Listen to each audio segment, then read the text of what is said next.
এটা এমন একটা ছেলের গল্প যেটা শুনলে আপনার কান খাড়া হয়ে যাবে, কেননা ছেলেটিকে ফাঁসির রায় শোনানো হয়েছিল। যখন ছেলেটার কাছে তার শেষ ইচ্ছার কথা জানতে চাওয়া হয়, তখন সে বুদ্ধি করে এমন একটা ইচ্ছার কথা বলে যেটা শুনে জজ সাহেব পর্যন্ত অবাক হয়ে গিয়েছিলেন। তার শেষ ইচ্ছা ছিল এরকম যে সে এক রাতের জন্য কোনো একটা মেয়েকে বিয়ে করবে আর সারা রাত সেই মেয়েটার সাথে কাটাবে। এখন প্রশ্ন হচ্ছে, এই ফাঁসির দণ্ডপ্রাপ্ত আসামিকে কে বিয়ে করবে, কে তাকে বিয়ে করতে রাজি হবে? কয়দিন নাম্বার 715, খুব কম বয়সী একটা ছেলে, বয়স খুব হলে 20 কি 25 এরকম হবে। ছেলেটিকে দেখে আমার খুব মায়া হতো, কারণ এত কম বয়সী একটা ছেলে কিভাবে ফাঁসির দণ্ডপ্রাপ্ত আসামি হয়। আমার নাম ছিল ত্রিনা, আমি ছিলাম একজন ইন্সপেক্টর। সব পুলিশ অফিসারদের মতো আমার মনটাও কঠোর ছিল, কিন্তু এই ছেলেটির বেলায় আমার মনটা একটু নরম ছিল। যেদিন ছেলেটির শেষ ইচ্ছার কথা জানতে যাওয়া হবে, তার মা এলো তার ছেলের সাথে দেখা করতে। ছেলেকে বুকে জড়িয়ে ধরে সে কি আর্তনাদ তার মায়ের। আমি ভাবলাম ছেলেটির মায়ের সাথে তো দেখা হয়ে গেল, তার আর কি শেষ ইচ্ছা থাকতে পারে।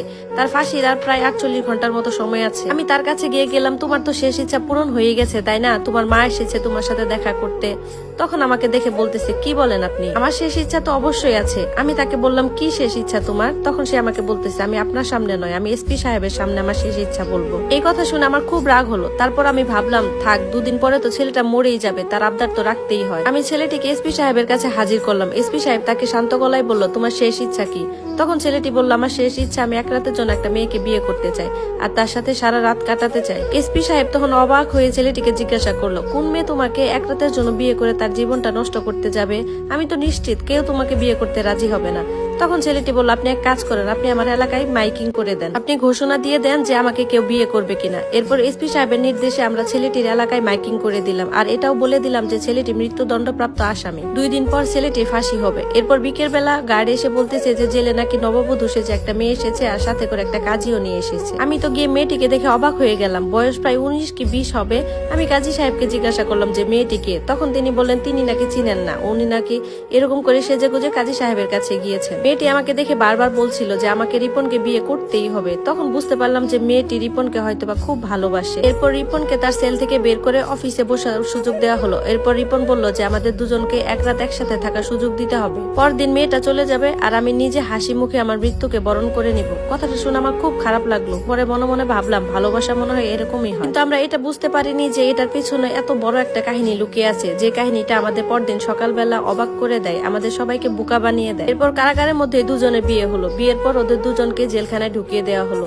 কিন্তু সকালবেলা যে কাণ্ড ঘটলো সেটা দেখে তো আমি হতবাক। রাতের বেলা দুজনকে লকআপে ঢুকিয়ে দিয়েছিলাম, কিন্তু এর কিছুক্ষণ পরেই লকআপ থেকে হালকা হালকা আওয়াজ আসতে লাগলো। আমরা সেটাকে পাত্তাই দিলাম না, কারণ লকআপে এমন একটা মজবুত তালা ঝুলিয়ে দেওয়া হয়েছিল যেটা ভাঙার সাধ্য কারণ নেই। এরই মধ্যে আমি ঘুমিয়ে পড়লাম। এর কিছুক্ষণ পর হালকা চিৎকারের শব্দ পেলাম। আমি দ্রুত সেখানে দৌড়ে গেলাম। দেখলাম রিপনকে যে মেয়েটা বিয়ে করেছিল সে আমাকে বলতেছে, আমাকে এখান থেকে তাড়াতাড়ি বের করো, আমি এখানে আর এক মুহূর্ত থাকতে পারবো না। আমার মনে হলো রিপন হয়তোবা মেয়েটার সাথে খুব খারাপ কিছু করেছে, যার কারণে মেয়েটা এমন করতেছে।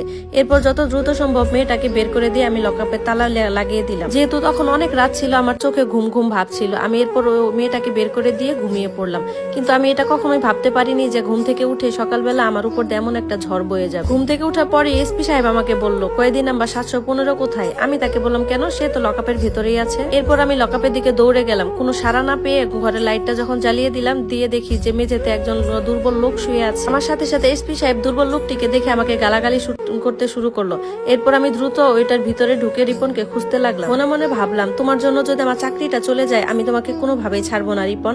এরপর একটা জিনিস খেয়াল করলাম যে মেঝেতে শুয়ে থাকা দুর্বল লোকটি কোনো পুরুষ মানুষ নয়, সে তো মহিলা মানুষ মনে হচ্ছে। কাছে গিয়ে দেখি এই মেয়েটা তো সেই মেয়েটা যার সাথে রিপনের বিয়ে হয়েছে।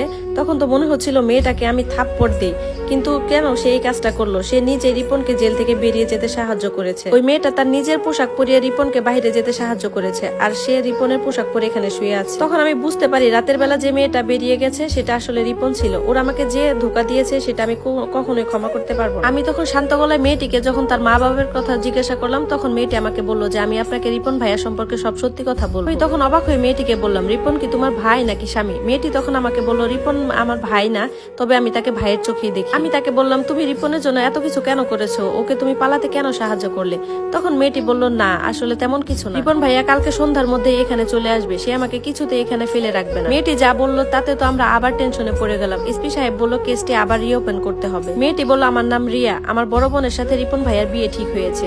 রিপন ভাইয়া ছোট থেকে খুব ভালো মানুষ ছিল। আমার বাবা ওকে খুব ভরসা করতো, কারণ ও ছিল আমার বাবার বন্ধুর ছেলে, আর ছোটবেলা থেকে বাবা ওকে চিনত। আপুর সাথে বিয়ে ঠিক হওয়ার পর রিপন ভাইয়া প্রায় আমাদের বাসায় যাতায়াত করতো। একদিন রাতে ভাইয়া আমাদের বাসায় আসে, সেদিন আমার বাবা মা কেউ বাসায় ছিল না। আমি রান্নাঘরে চা বানাচ্ছিলাম, একটু পরে দেখি দরজায় ঠক ঠক শব্দ। আমি দরজা খুলতে দেখি এলাকার চেয়ারম্যানের পোলা তার সাঙ্গপাঙ্গ নিয়ে আমাদের ঘরে এসে হামলা করলো। ওই ছেলেটা অনেক আগে থেকে আপুকে পছন্দ করতো। রিপন ভাইয়ের সাথে আপুর বিয়ে ঠিক হওয়াতে সে রিপন ভাইয়াকে মারার জন্য এখানে এসেছে। হঠাৎ ওই গুন্ডাটা যখন রিপন ভাইয়াকে গুলি করতে যায় তখনই আপু সামনে চলে আসে, আর মুহূর্তের মধ্যে সব শেষ হয়ে গেল। কি থেকে কি হয়ে গেল এটা বোঝার আগে ওই গুন্ডাটা পুলিশকে ফোন করে বলে যে রিপন ভাইয়া নাকি আমার আপুকে খুন করেছে। ওই বখাটে ছেলেটার বাবা ছিল খুব প্রভাবশালী, তাই রিপন ভাইয়াকে উল্টো মিথ্যা মামলায় ফাঁসিয়ে দিল। এরপর থেকে রিপন ভাইয়া হয়ে গেল মৃত্যুদণ্ডপ্রাপ্ত আসামি। এসব ঘটনা শুনে আমার চোখে পানি চলে আসলো। পরদিন সকালে দেখলাম রিপন ফিরে এসেছে একজন দক্ষ উকিল নিয়ে। এরপর ওর কেসটা আবার রিওপেনিং করা হয় আর ও নির্দোষ প্রমাণিত হয়। ধন্যবাদ সবাইকে।